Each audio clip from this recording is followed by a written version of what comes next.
Hello everyone and welcome back to the channel. Today we will be changing the clock spring for the airbag and the ignition switch on a BMW X5. If this video helps you, please like, comment, and subscribe to the channel. Now we will get started. First thing first is behind the steering wheel on the airbag there will be two holes. You see right there. You can take any flat tip screwdriver that will fit in the hole. I'm using a Torx. You can use a square tip or maybe a smaller flat tip. And there's little tabs in there on the back of the airbag that stick through a hole. And you're going to find that. You can kind of tap on it and you'll feel where it is. Then you're going to push and the airbag will pop just like that. And then there'll be one more on the alternate side. Do the same thing. Insert the screwdriver. Find the point where you can feel it.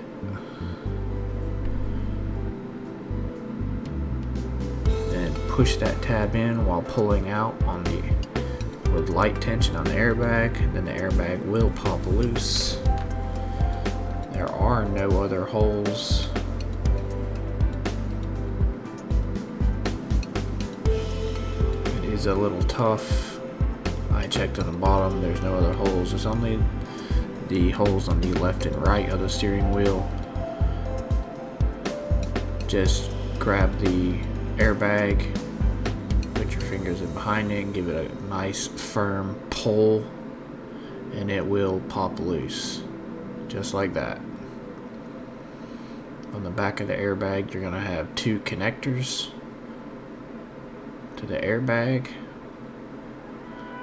These connectors don't have any squeeze tabs that you can just squeeze and pull out directly.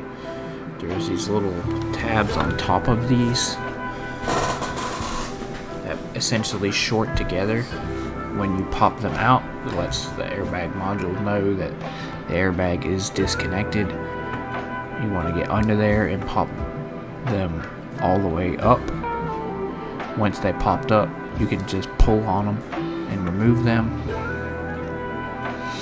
can see right there, I've got that one popped up. You can just grab that one and it will pop back out. Go ahead and pop them both up.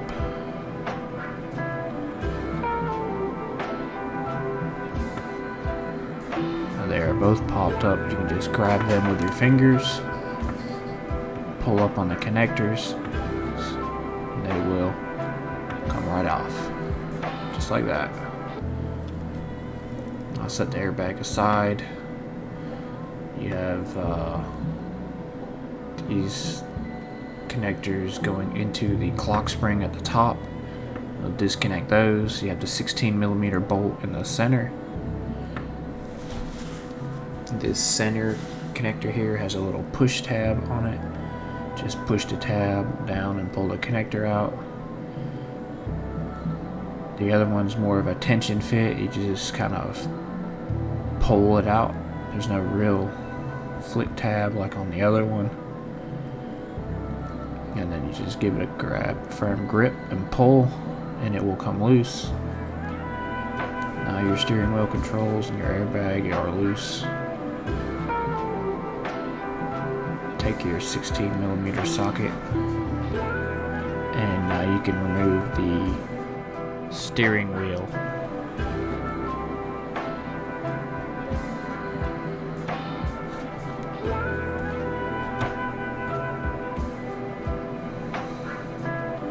Be sure not to remove the airbag with the steering wheel in a crooked position. It is best to set the steering wheel straight ahead. So if you're not straight, go ahead and straighten the steering wheel out now. You can see now our steering wheel is straight. We're ready to take the bolt off. Steering wheel will be loose now. Before you take the steering wheel off, take note where the steering wheel is. You'll see that on the shaft and on the steering wheel there will be 2 marks right there. Make sure to line those back up when you put the steering wheel back on. Go ahead and remove the steering wheel. Now here's your clock spring, but it is encapsulated with these covers. That piece was broken already. Before you can take the top cover off, on the electric steering wheel, you want to go ahead and move the steering wheel all the way down and out, and on the bottom you'll see there should be a T25 screw in this hole. Remove that screw and the whole bottom cover will come off.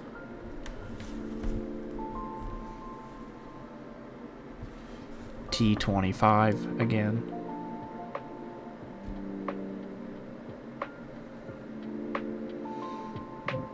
You can see that will just slide right out of there, no problem. And then after you have that off, that will free up the top piece to move out of your way.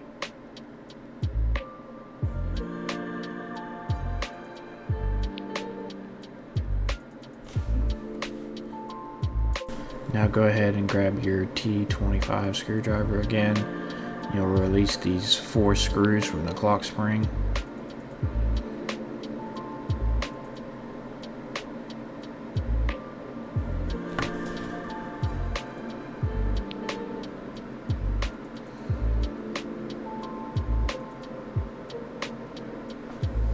Just like that. Now your clock spring is loose from the shaft. To get this top cover fully off, if it's not coming out, you need to let the steering wheel down and out, and then it will come right out of your way. Just like that. And you can grab the clock spring assembly, disconnect this plug on that side, and you'll have another plug on this side, and then it will fall down like this. And then you have 3 connectors there. That one, get a firm grip and pull it out. It will pop loose. The green one will have a push tab on it. Squeeze that, pull that out. It's a little tight because of the way the harness is curved together there. The harness is a little stiff, but it does come out, no problem. And then you have the little white connector. You see the little slot there. It had a little tab that kind of stuck out just a little bit, and then I was able to remove that. Once you get that off, you're going to want to remove this zip tie that's tying the harness to it. Be sure to replace that when you're done. Just go ahead and cut it, remove it, and then your clock spring will be free. Now you need to remove the controls off of the clock spring. You can see these little tabs on the sides here, and just little squeeze tabs to remove them. You're going to want to remove the switch on the right. Can be removed by itself, obviously, but the switch on the left, the steering motor switch, actually needs to be pulled out before this one that you're looking at now can be removed. The turn signal switch. I'll go ahead and remove the wiper switch.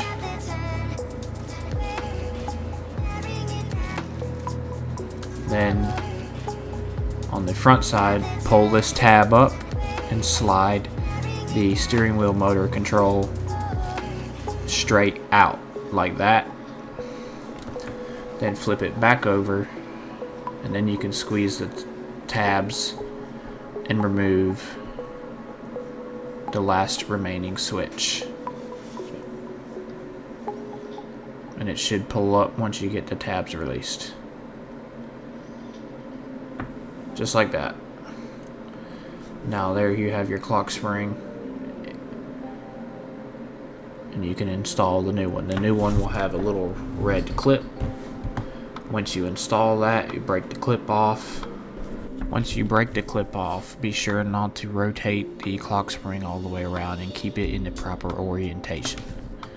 Next, if you want to replace your ignition switch as viewed here, there's a little T30 screw right here on the bottom. This cover is broken, but it should be one piece. Then above on the top, you'll see there's another one. Then the clip for the switch is pulled directly out to leverage the connector off, and then you should be able to see on the bottom of the switch there'll be two set screws with flat head right there and there. To remove the ignition switch, you need to remove these set screws. That is all that holds this thing on the back of this column.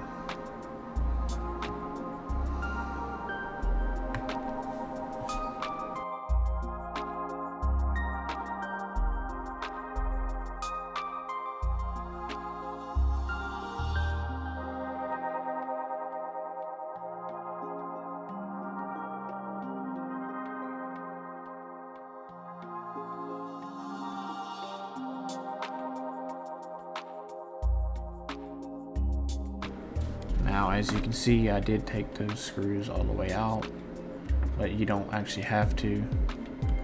If you want, you can just turn them out until the ignition switch is loose. They are just little set screws, and they go into a dimple bottom of the ignition switch. And once they are removed, the ignition switch will come out. You can see those little winglets there. That's where the dimples are for your set screws. Then you can install the new switch right into the end and put everything back together. And there you can see the little dimples. Thank you for watching. I hope this helps.